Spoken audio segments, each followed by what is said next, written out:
Go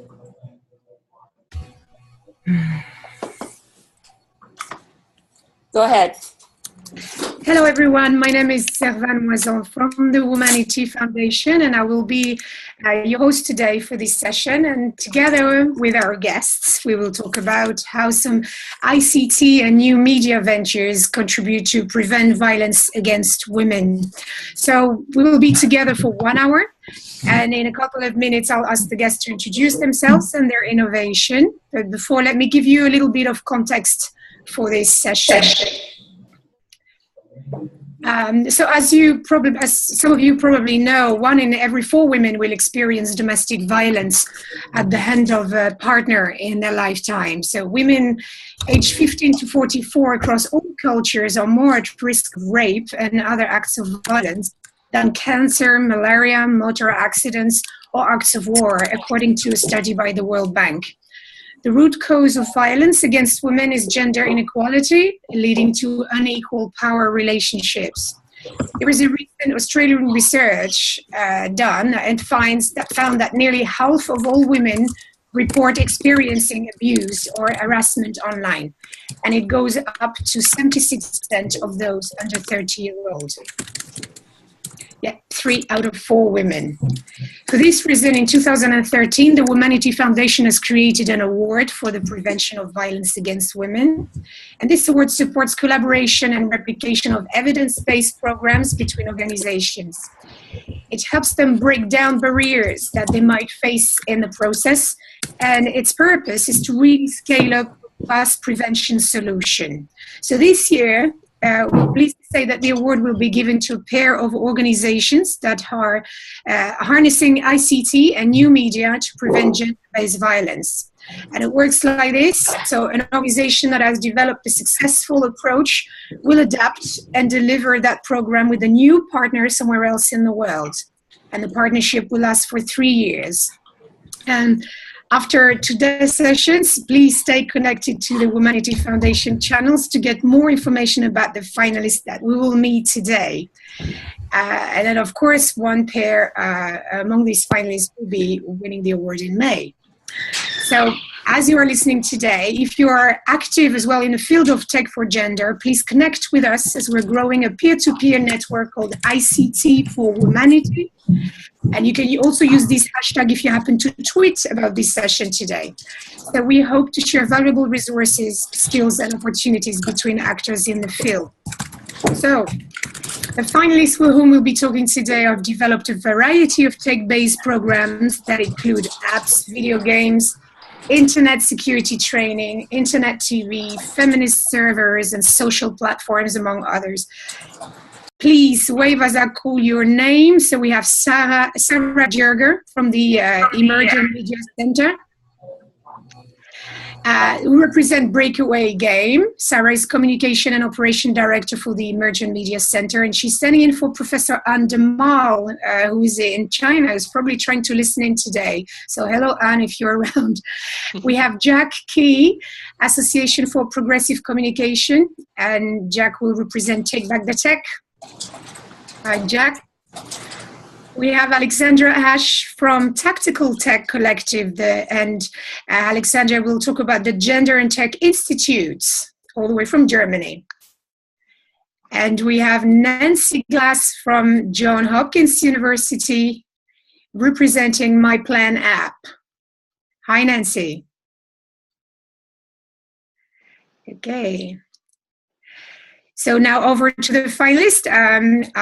Please, so I'm going to call your name, is if you tell who you are and what your innovation is about. Sarah, do you want to get started? Sure, absolutely. So I am representing the Breakaway program. Breakaway is an electronic game and educational youth program to change behavior regarding violence against women and girls. We work in community-based programs and with a really compelling soccer-themed video game as its foundational ICT tool, and have youth role-playing scenarios and learning strategies for creating environments of gender equality, personal safety, and equitable decision-making. We've worked across the globe globe, and specifically on the ground in the West Bank city of Hebron in the Palestinian territories, as well as in Sonsonate, El Salvador, and most recently we've been working here locally in Vermont in the United States with Hope Works, who is a local NGO dedicated to ending all forms of sexual violence. And through the Womanity Award, we're hoping to return to sub-Saharan Africa and partner with Grassroots Soccer to develop a skills breakaway mobile version of the game and educational model specifically for the youth in townships of South Africa. Mm-hmm. So can you tell, you say you're going to use mobile technology. Can you tell a bit more about that technology that you're using or teach about? Sure. So currently right now the game is online, it's a Flash-based online game, and we recognize that there are, you know, areas of the world where there aren't the means of those sorts of connectivity and that internet connectivity. So we're hoping to be able to launch the game through a mobile platform, so it'll be a stripped down version of the game so that we'll have much wider reach and access across the world. Thank you so much, Sarah. We'll come back to your innovation in a minute. Great. So Jack, hello, you represent Take Back the Tech. Okay, hi. Hi. Hi, so my name is Jack, and I'm head of the Women's Rights Program with the Association for Progressive Communications, or APC, based in Malaysia. So way back in 2006, we initiated the Take Back the Tech campaign, which calls for all users of information and communications technologies, or ICTs, to take control of technology to end violence against women. We saw the power of ICTs and the internet to enable transformation of social relations, to change gender norms, and the root cause of violence against women, which rests on disparity of power. And at the same time, we also saw that digital spaces, much like physical spaces, were becoming sites where violence against women were taking place. So from things like SMS harassment to cyber stalking, to things like publishing private and personal information, especially when it has to do with sexuality, for the purposes of blackmailing or hurting someone. So to turn the whole conversation around, we called for women and girls to take back the tech. Since then, from when we started in a small cyber cafe in the Philippines, Malaysia, and Brazil, the campaign has been taken up, organized, adapted, owned, and owned by campaigners in more than 35 countries, mostly in the global south. Some with our support and some are completely autonomous. So what we do a few things. One is we remember and refuse to be written out of history. So we call for the recognition of women's contribution to the development of tech. So for example, at our Lovelace, we first imagined what modern computing could be. And then we get to know technology. So we encourage play and experimentation with new applications. So to understand and know how it works and have some fun with it. And to understand how it's designed so that it can be designed differently. We also take control of technology through adaptation and subversion. So for example, Facebook was never meant for political organizing, but yet, despite its ubiquitous presence, it really is nothing without us. And fourthly, we occupy digital spaces with our narratives, realities, and perspectives. So we tell stories, we mix art and activism with humor, document our experiences, and rupture hegemony through diversity in discourses and ideas. Some popular, some radical. And finally, we strengthen solidarity, and we strengthen through solidarity and networking. So by connecting bodies, politics, and activism across differences in space, identity, movements, through shared activism, knowledge, strategies, and action. And we are very excited to hopefully start working on Take Back the Tech Mexico with Luchadoras, a kick-ass online feminist TV show in Mexico that started in 2012. They believe in the transformative power of storytelling with the understanding that as long as cultural beliefs have been shaped socially, they have the potential to be transformed.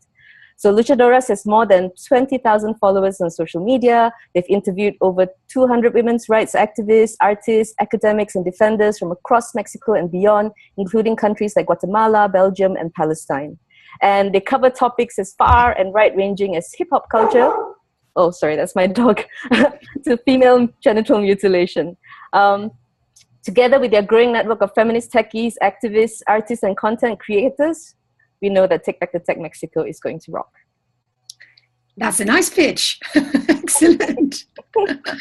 Thank you, Jack. Jack, representing Take Back the Tech. Alexandra Hache, all the way from Germany, representing the Gender and Tech Institute. Over to you, Alex. Hello. Hi. I'm not in Germany. I'm in a colder place. Okay. But just to, So hi, I'm very happy to be part of this panel. My name is Alexandra Hache. I work for Tactical Technology Collective, and I'm going to present our program, which is entitled Securing Online and Offline Freedoms for Women, Expression, Privacy, and Digital Inclusion. But because this name was very long, it has become more known as the Gender and Technology Institute, which has been implemented since last June 2014. This program allows us to engage directly with women human rights defenders and women net activists in order to face the global trend of using information and communication technologies to shut down women voices and opinions through phenomena like online harassment and gender-based violence, which is currently being launched by governments, non-state actors, hate groups, and also relatives. So far, we have been working on building capacity with those groups, this sector, and to provide practical solutions and advice to women that are using intensively internet and mobile devices to carry out their activities. The program is designed to increase our target group resilience on the long term and to be able to develop their own mitigation strategies. So the issue is to shift the expertise from our organizations to the community networks and organizations that those women are part of. So far, we have been working with 48 women human rights defenders from 22 countries from the Global South, but also with more than 24 women that are tech facilitators and also largely come from the Global South, which have been working together to make like a large network of support, solidarity, and exchange on those topics. What I wanted also to say regarding the type of tech that we are using is that we train and we use privacy and digital security tools and methodologies that require to be all open source and need to be audited and reviewed by a strong community of privacy advocates and digital trainers to ensure that those tools and methodologies are reliable, they have been audited, they are consistent, etc. We also try to, of course, understand a feminist perspective of technologies, so we can engage with technologies that are liberating ones and not technologies that are worse for the woman producing or using them, of course. And then our project is going to be try to replicate this model of training with a gender perspective in the Mesoamerican countries with our partner, which is called JAS Central America, which is a very long and grassroots organization working with feminist principles and tackling trying to tackle violence against women and girls happening in Mesoamerican countries where feminicides are very high. Wow, thank you, Alex. Thank you. And Siglas from the Johns Hopkins Institute My Plan app. You were presenting My Plan app. Right, thank you. Yes, I'm Nancy Glass from Johns Hopkins University, and my colleagues and I have developed the My Plan app, which focuses on safety planning for women. Abusive intimate relationships. So we developed this for three main reasons. One, as a healthcare professional, I knew that women often were not able to access resources, formal networks, through shelters, through hotlines, through healthcare. We also knew that women were making very complex decisions every day about their safety, about themselves, their children, their families, about resources they need, and their decision around not necessarily ending or leaving the relationship, but about their safety in the relationship. And third, we knew that the safety planning was a cornerstone of services that we provide to women. However, we had no evidence that it was effective, that it actually made women safer. So we've put this together and developed since 2005, starting out with an internet-based safety decision aid. We've advanced now to the My Plan app, which has been replicated in Canada, New Zealand, Australia, and we also have it in Spanish language, and we have evaluated it with a U.S. population as well from 18 to 60-year-olds, and now we're on college campuses. And what else is unique is we know, especially for young women, they seek advice from friends or peers. And so with the My Plan app, friends can use the tool to to try to better understand what is a healthy relationship, what are myths about healthy relationships, and what are resources available to in their community to help their friend. So thank you. Thank you so much. Do you want to tell a little bit more about the Somalia Kenya aspect? I'm sorry. So our next step is in working with colleagues globally, to make a version of this that is accessible in low resource settings, so low and middle income countries. So we're partnering with a great NGO based in Italy, CHISP, and we've worked with for several years in Somalia and Kenya, and especially targeting displaced women who are very vulnerable, and accessing these services now through healthcare providers at local clinics. Thank you so much, Nancy. Thank you very much.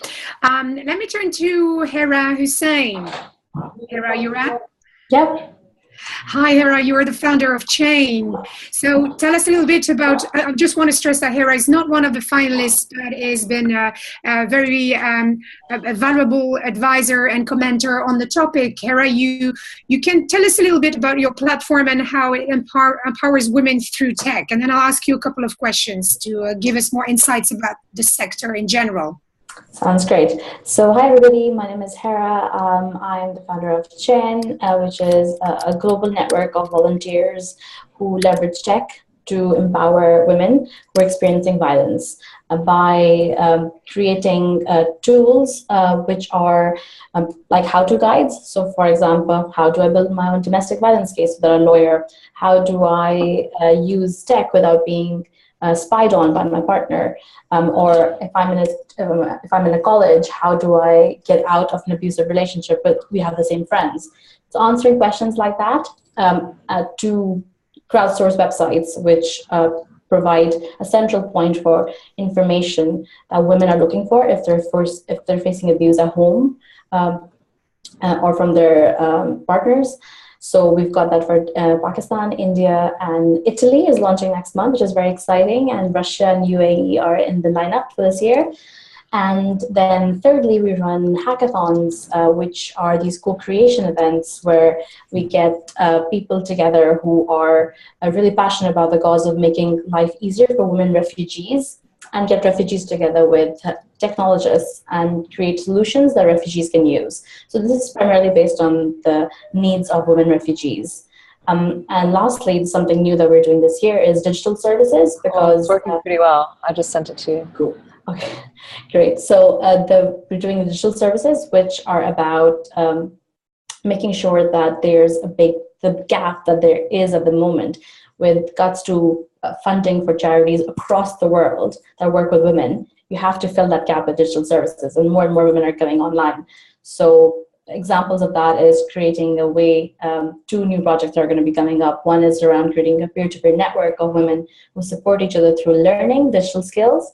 And the other one, which we're going to be launching soon, is about depression and loneliness, and having learning and having someone to talk to safely. So there's a host of things that we do, and as Servane said, I'm very passionate about technology and the power it has to empower women, but at the same time also being quite wary of where it can make us vulnerable, and that's the crux of what I do. Thank you very much. So before I go back to the finalists to ask them more technical questions that are relevant to their innovation, Hera, can you give us a bird's eye view of the trends, if we can talk about trends that you notice in the sector of ICT that helps women, and that also prevents violence against women? Yeah, so I can give you a very brief introduction into what I think is happening at the moment. It's the last 3 years have really bloomed in terms of how organizations are using tech to look at violence against women. There's this fascinating study that came out yesterday. I think some of you might have read it, about how these group of researchers looked at women who were using Siri, the iPhone assistant, and asking questions like, I'm being abused, what should I do? And Siri was answering saying, I don't know, I don't understand what you're asking me, or saying, I've been raped. And the answers that Siri was giving weren't correct. Whereas if you said, I want to kill myself, Siri had an answer for that, and was, directing you to the nearest like your local website or helpline. So really very fascinating. And the reason why this study is really important is because as more women come online, we use our natural habits to find support. If you are already online, you're probably used to Googling everything. So you use the tech for things that you need help with, whether it's finding your nearest shelter, finding who to talk to, your legal rights. So the last 3 years have really seen growth in terms of how the sector has been quite behind actually in adopting tech, but the last 3 years we've kind of caught up. So I think now the things that are really exciting are more initiatives looking beyond pinpointing information. So more organizations aren't just creating websites or apps which are replicas of their websites and that just have a bunch of links. But we're moving beyond that to things like educational resources like games, using learning opportunities to look at using play and drama online through games and through like mobile phones to trauma and recovery from trauma recovery, to a bunch of like things that I'm really that actually get quite a lot of coverage in the press, which are wearable tech. So a lot of them are focusing on safety. What's interesting is going to be how we move beyond the personal alarm, which actually have existed for quite a long time, to more about quantifying the state of alarm. So I think that's going to be the next shift, is looking at just moving beyond I'm in danger right now, can the police come? Because in long-term abuse, it's mostly more complicated than that.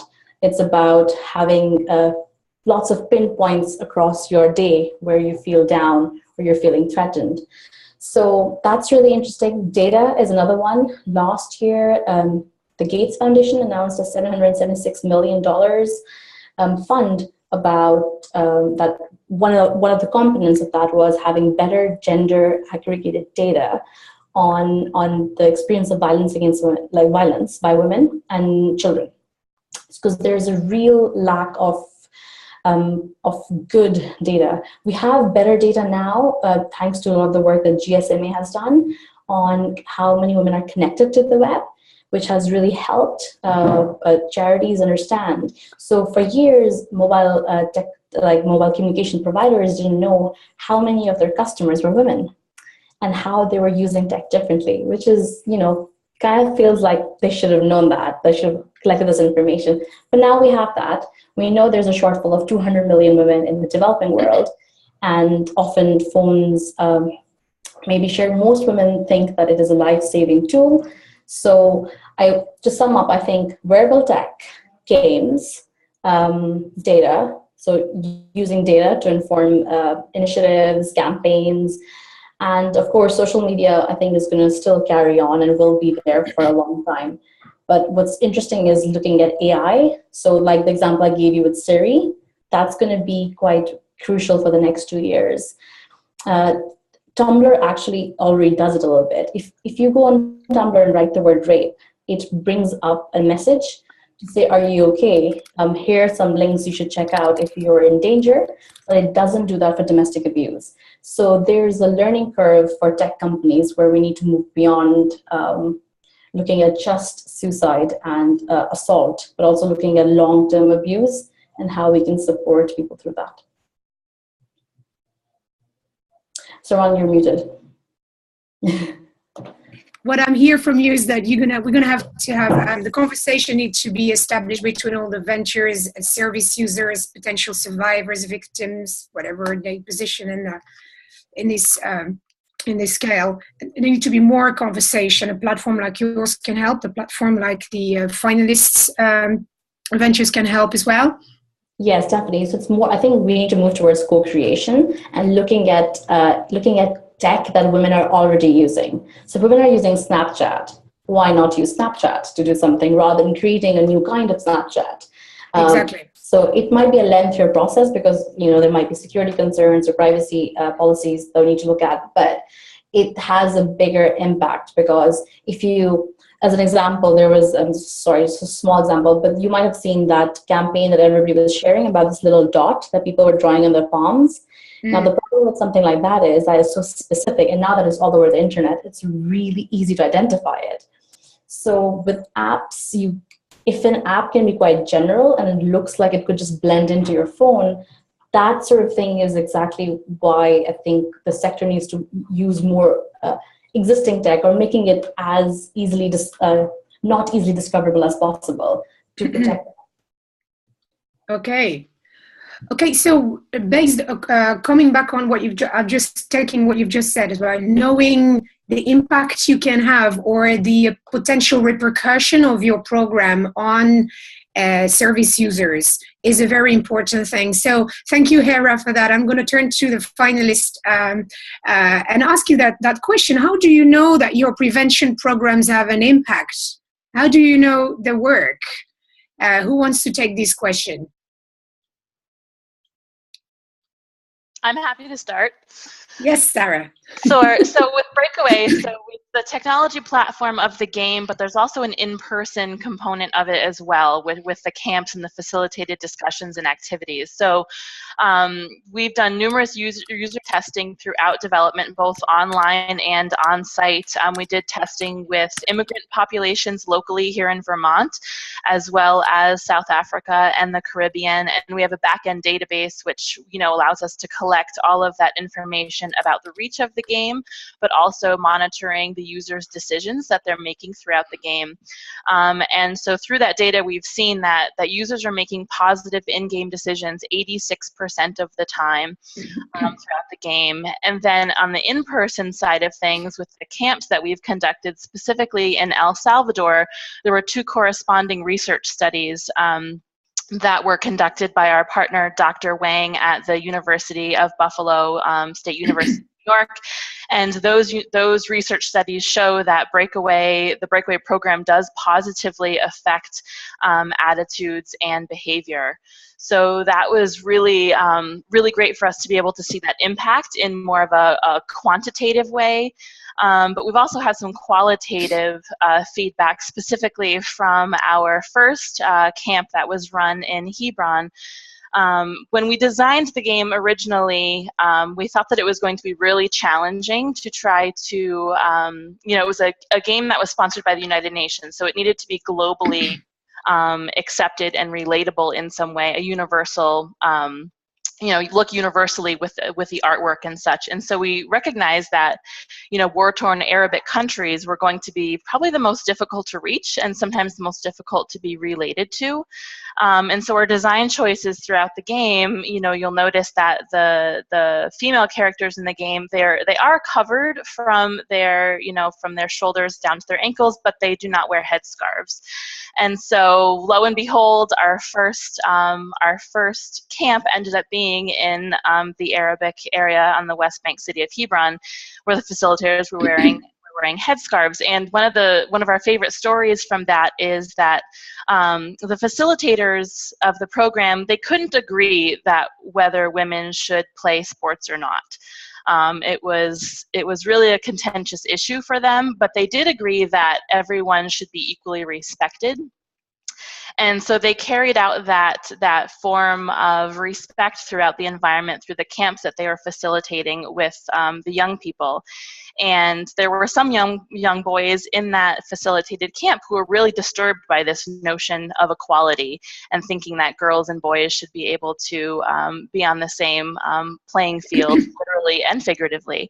And so they pulled themselves out and stopped participating in the discussions and the activities. But the facilitators allowed them to do that and formed this environment of respect. And because of the game, they continued to play the game, and they understood that value of respect. The boys actually came back into the facilitated discussions and dialogues, and so we saw that as a real win, that they came back to the greater area of learning. And then in the end, the boys and girls were playing soccer together for the first time that our leader noted in his history of living in Hebron. So that was really powerful from what we saw.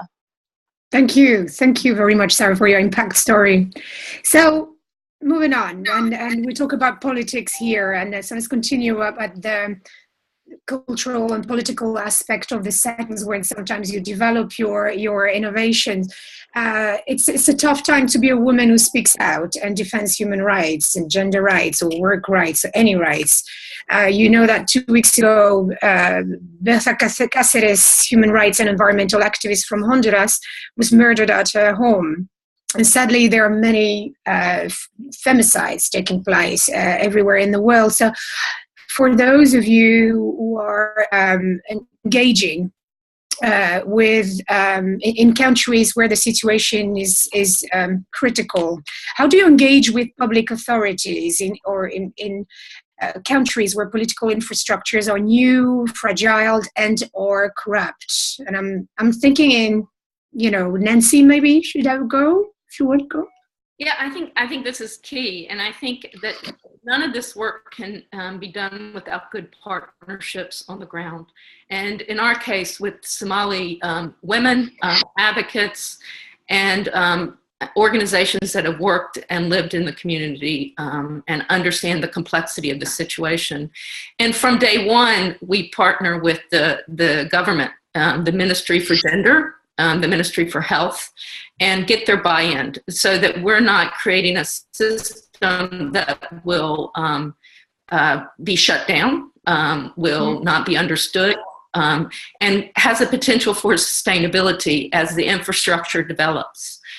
So although the leadership changes quite a bit in these countries, ministers change rapidly, we're working with the second and third in command that are typically more stable to make sure that partnership can stay. The other thing I think about femicide is really key. One of the unique components of my plan is that we're really focusing on tailoring the safety plan to the woman's priorities and danger.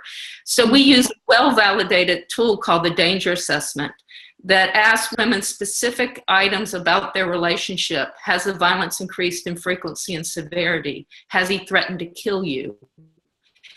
And based on that, we have an algorithm that provides a score that tells women how dangerous the situation is. Now, I'm not saying women don't know how dangerous it is. Often this reinforces what they know. And it also helps them out for help, because we give very well-tested messages about what resources are available, and we link that to local resources and even through chat functions to reach out. So really understanding how lethal the relationship is and really validating the women's concerns is critical in safety. Mm-hmm. So is this where technology and decision-making technology can be crucial? Well, I think that what we know from our research, and we've done randomized clinical trials with over 700 women in the US, we randomize women to using the safety decision aid, and then to women using a generic, well-established website around, but the safety planning is not tailored to their safety priorities, because women are weighing priorities of safety for their children, having a home to live in, having work, safety for their privacy, their dignity. So they're weighing all of these. So we have an interactive tool that they are able to do that weighting, and then we provide them direct feedback about what is their priority. And then we use the danger assessment. And what we found is that women who use this tool are more likely to find the safety strategies that they use as helpful. And women who decide to leave the relationship, and this is important, this is not about leaving or staying, but women who decide to leave report that they're able to leave safely. And I think that that's a critical finding in the research and evidence that safety planning can help women, if it's tailored to their needs, leave safely. So tailored to their needs, that's what I take away. So moving on now, and maybe this question is addressed to either tactical tech or APC. We know that 3 out of 4 women have been harassed online, some of them by people they know. We also know that most of violence against women is perpetrated by acquaintances or even, family member. How can your campaigning and your digital skills building help women to rebuild boundaries and protect themselves? I can maybe. Oh, okay. Go, Jack. You sure? Go. Okay, all right. Yeah. We can both speak maybe, because I'm sure Alex has lots to tell as well. I can tell you maybe one story which we've really seen the value of digital skills capacity building, and it's not necessarily around capacity building around digital safety or security, but rather something a little bit more low tech, which is digital storytelling. Well, our Philippines Take Back the Tech campaign started a digital storytelling workshop for young people who are from the urban poor communities and entertainment center of Angeles City and Olongapo City. It's a former site of US military bases in Philippines. So it's really a majority of the young people had very limited or no access to digital technology at all. But in the 6 days, they produced digital stories, and these are basically, it's almost like it's like you come up with your own script, you talk about the stories, and then you pick, then you select images and sounds and music that sort of accompanies it. And then, and it's actually an entire, it's a held process instead. So in the 6 days, they actually produced incredibly moving digital stories that spoke about their experiences, about things like sexual abuse, trafficking, racism, violence, speaking out about the complex realities of having lost parents, step-parents, abusive parents. And in the process of telling, they reclaim their own stories as part of their survival. So by collectively holding each other and acknowledging each other's struggles and pain, and by creating digital stories to be viewed, they're actually refusing for their experience to be invisible. So then they're able to use the technology to tell their stories, and that became in itself an empowering and transformative experience. And ICTs that also here helped to create a space for them to hold this, collective experience in telling and reclaiming and sharing and sustaining of memory. But also on digital self-defense, we do plan to hold trainings on digital self-defense so that women can become active agents of their own strategies to shape internet as a safe space. And on the other perspective, a key component of the project is also to build solidarity in networks, because I think, as mentioned earlier, networks can really save lives in terms of violence against women. So both networks online and offline. So the campaign aims to reach different actors such as lawyers, psychologists, counselors, women's rights advocates, to hold conversations about how to create strategies to respond, and using technology from an integrated perspective, and realizing that there are simple steps that they can take to be more secure, and that there are ways to connect women in similar situations. And we also prioritize the sharing of strategies. And that is often the most critical component of digital skills training. So not so much the hard technology, but about how you merge the effective use of any technology in hand, whether it's a simple cell phone or whether, it's a complicated autonomous server. So how do you merge this to the lived strategies that have been employed by others who may have experienced a similar situation? So learning from each other in terms of what works, what doesn't, and how we can build on this collectively. It's really banking on the power of the network and collaborative aspect of things. Yes, yeah. Okay. Alex, do you want to add something? Thank you, Jack. Alex, do you want to add something? Yes, I wanted to make some reflection and prolongation of what Nancy and Jack have been telling. So in our case, our capacity building is really focused not just on digital security, but on an integrated approach to security that tries to combine the physical integrity of the participants, their psychosocial well-being, and then the digital security is what we call holistic security. Because we need to understand that stress, fatigue, trauma, or hard situations you are going through, they make it more difficult to engage with risk analysis, security planning, or skill building in digital security. So we saw that it was very important to develop this and it more logical, so with feminist principles and methodologies to remain safe. So we saw also that our participants that were going through our trainings reclaimed that for them, when they were giving trainings or transferring knowledge on those dimensions to communities they were working with, such as LGTBI, sex and health activists, indigenous groups, anti-mining activists, and environmentalists, it makes more sense to have this multifocal approach on what is security.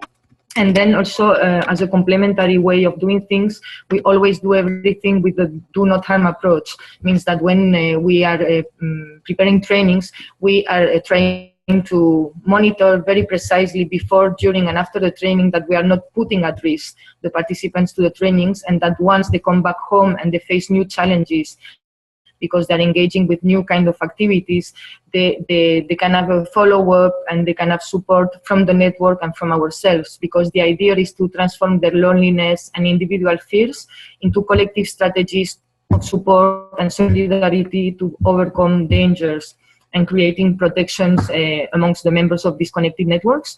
So we are really keen on creating, like, shifting the focus from the individual to the collective so they can create those regional and international networks of support and solidarity. And I think it's very concomitant with the experience of Nancy and the one of Jack. Wow, thank you. Thank you so much for this. So, for all, really, you have a very specific application. You've designed something very specific. Can you can one hack into your programs and use it for another positive purpose? For instance, Breakaway use gamification to build gender norms and awareness among boys. My Plan app, you use decision-making on an app to help survivors understand their situation and the best plan to extract themselves from dangerous situation. What are the other applications of your technologies? What else can your programs be used for? Are you asking me this to me or to everybody? To all of you, in a nutshell. So that, because there's no ICT program without a bit of hacking. So if you were to hack your own programs, where would you use them for? This is Nancy. The My Plan app is out. It's freely available. It can be downloaded through the One Love Foundation on iTunes or Android. And so how we're seeing it being used is advocates and shelters, really walking women through a safety plan using the safety decision aid. We're also looking at it in the healthcare setting, which is one reason we're adapting in Somalia to the healthcare setting, where not every woman has a smartphone or a tablet or even a computer at home, but they are often the one place they can go that's safe for them is a healthcare provider. So helping the healthcare provider use this as part of their toolkit for developing safety strategies with the woman, and then being able to follow up with her on how those strategies worked when she returns to the health center. And you see that in Somalia, the health center is a key place for women that are often can't leave their home unaccompanied by men. They can go and see a healthcare provider without a man in the room, and these are key places to intervene with women. So thinking about, if I was hacking, I would think about where women can go, where men and other people can't necessarily watch what she's doing. Interfere. Okay. Thank you, Nancy. Anyone else?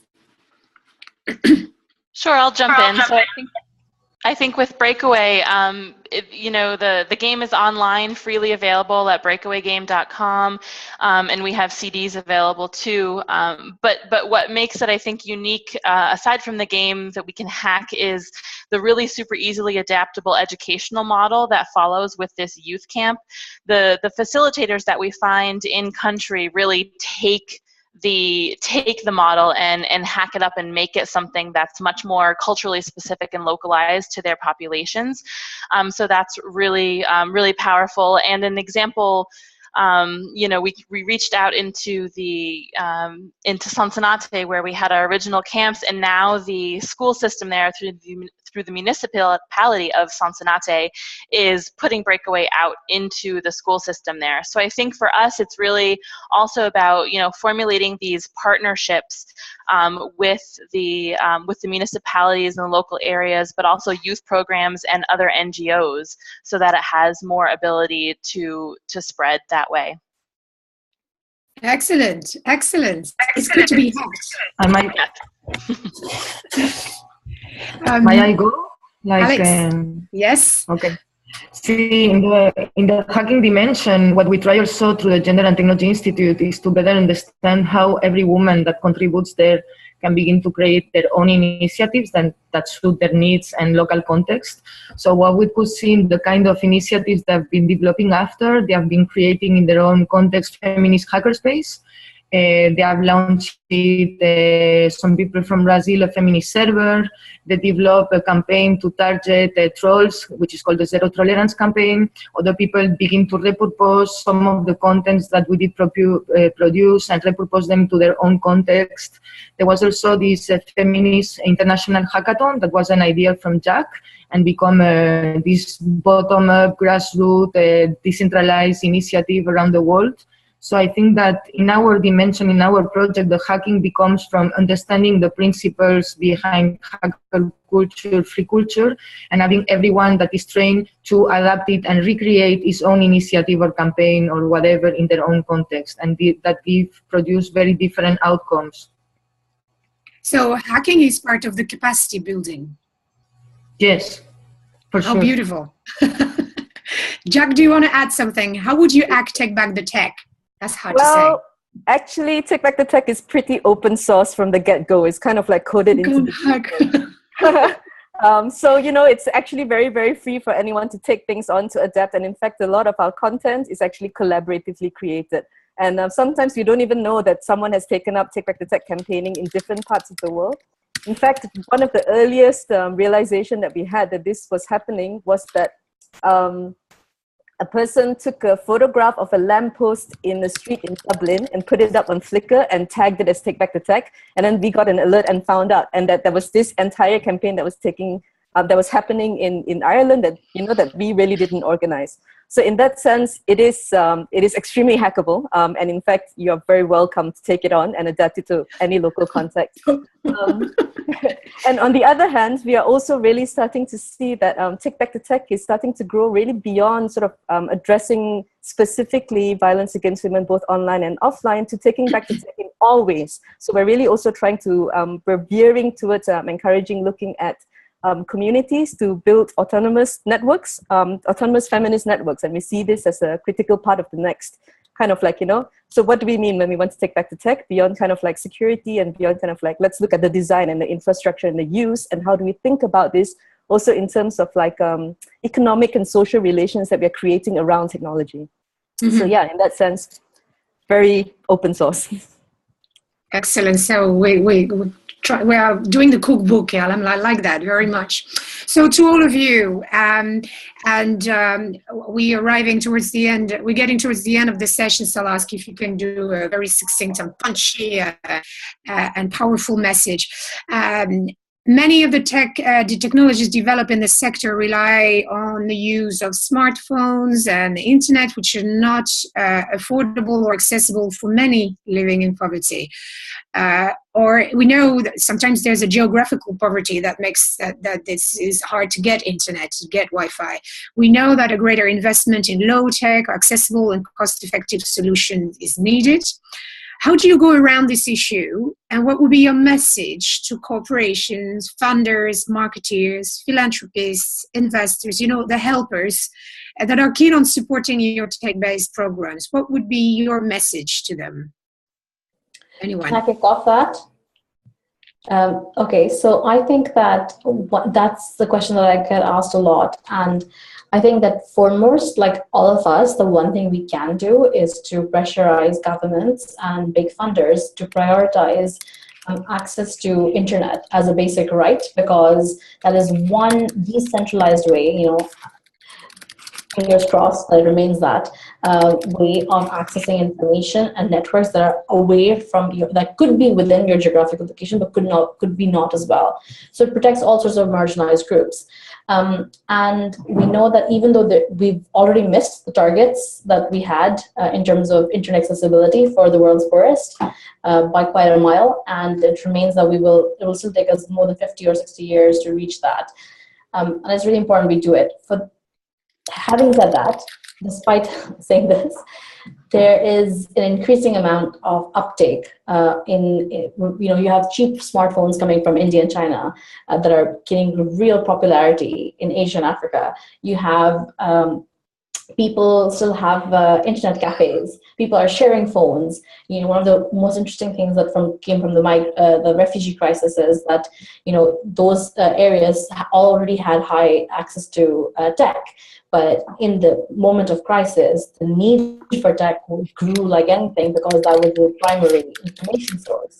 So I think it's really important that we look at that, but for many organizations like the Chayn, for instance, like we run by volunteers, we can't really do much stuff offline. So we have to do things online and hope that other people and organizations on the ground can take our online stuff and then implement it on the ground. So you need kind of a tag team happening. Thank you. Anyone else? Your call to actions for supporters. So this is Nancy. I spend a lot of time in very low resource countries and that are conflict or post-conflict. And it always amazes me how important technology is to survival and well-being in these settings. For example, in DR Congo, I work in a large rural area. In our studies, 50% of women have access to a mobile phone. And certainly it's not necessarily smartphones or Wi-Fi, but we need to also use these low SMS messages. We can send safety messages and resource messages to women as well using that technology. But also I'm always amazed at the access to technology. I would have to say my internet in my house in DR Congo is better than Baltimore. So I think we underestimate how good how leapfrogged the technology in some of the low resource settings, because it is a matter of survival. The communication, the network is what tells people what's happening around security in very dangerous settings. So people prioritize the communication. And so I think that we can work with refugee countries, we work with UNHCR, other donors to really enhance these technologies from low tech to the higher tech. Do you think, thank you, Nancy, and my question is to Alex now, picking up on what Nancy just said, maybe the digital illiteracy might be a new form of poverty. Hello. Women. Can you repeat your question, because there was just noise now? Picking up on what Nancy said, it might be that actually digital illiteracy might be a new form of poverty. Well, it's a new form of social exclusion, no? And pushing minorities further, no? The possibility to access to time and space where you can be proper trained to technologies, because they are mediating all the dimensions of our daily lives in a more pervasive way every time. But I think currently, like the school system or the professional system is not providing successful trainings and understanding of how people can take advantage of ICT and use it in a smart and wise way, and not just consumerist.